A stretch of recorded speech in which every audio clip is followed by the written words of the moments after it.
السلام علیکم ورحمۃ اللہ وبرکاتہ۔ پیارے پیارے بچوں، آج ہم آئے ہیں ایک مزیدار کہانی کے ساتھ۔ کہانی کا عنوان ہے دانیال اور چڑیا، اور اس کہانی کو لکھا ہے ذکیہ مشہدی نے۔ 6 سال کے دانیال کو چڑیاں بہت اچھی لگتی تھیں۔ اڑتی پھدکتی چہچہاتی چڑیاں دیکھ کر وہ بہت خوش ہوتے۔ ہرے ہرے طوطے انہیں خاص طور پر اچھے لگتے تھے۔ ایک بار دانیال نے اپنی امی سے کہا وہ طوطا پالنا چاہتے ہیں، لیکن امی نے بتایا کہ طوطے قید میں رہنا پسند نہیں کرتے، انہیں اپنی آزادی بہت پیاری ہوتی ہے۔ گھر کے سامنے درختوں پر بہت سی چڑیاں گھر بناتی ہیں، خوب چوچوں کرتی ہیں، انہیں دیکھا کرو۔ دانیال اپنی امی کی بات مانتے تھے۔ انہوں نے طوطا خریدنے کی ضد چھوڑ دی۔ بس چھٹی ملنے پر بالکونی پر کھڑے ہو جاتے اور طرح طرح کی چڑیوں کو دیکھتے۔ وہ سب برگد کے گھنے پیڑ پر رہتی تھیں۔ پیڑ نے سب کو پناہ دے رکھی تھی۔ ایک دن دانیال شام کو کمرے میں آئے تو دیکھا ایک چڑیا ان کے کمرے میں آ گئی ہے۔ چھوٹی سی چڑیا تھی، کالے رنگ کی، لیکن بڑی پیاری بھولی بھالی پتلی سی دم تھی جو لگاتار اوپر نیچے ہل رہی تھی۔ اس چڑیا کو انہوں نے پہلے نہیں دیکھا تھا۔ دانیال چڑیا کو کمرے میں دیکھ کر بہت خوش ہوئے، بھاگ کر امی کو بلا کر لائے۔ انہوں نے بتایا اس چڑیا کو شامہ کہتے ہیں، بڑا میٹھا بولتی ہے اور خوب سیٹیاں بجاتی ہے، یہاں شاید بھٹک کر آ گئی ہے، چلو اسے واپس بھیج دیں۔ انہوں نے کہا یہ اماں چڑیا ہے۔ اوہ، تب تو اسے ضرور بھیج دیجئے، اس کے بچے انتظار کر رہے ہوں گے، دانیال نے کہا، اور اپنی امی کے ساتھ وہ بھی چڑیا کو ہشکانے لگے۔ ہشکانے کا مطلب ہے ایسے کر کے اڑانے لگے۔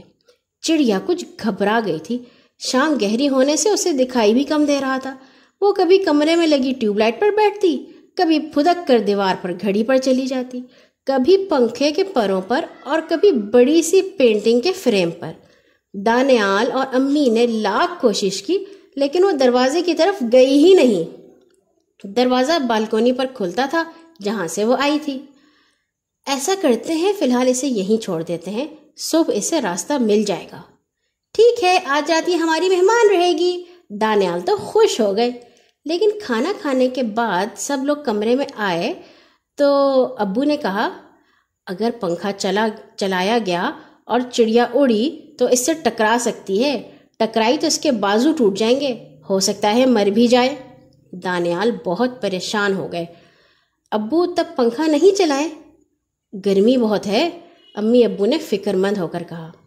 ہم لوگ ایک رات ایسے ہی سو جائیں گے بغیر پنکھے کے، کھڑکیاں کھول دیجئے، تھوڑی باہر کی ہوا آ جائے گی، دانیال نے کہا۔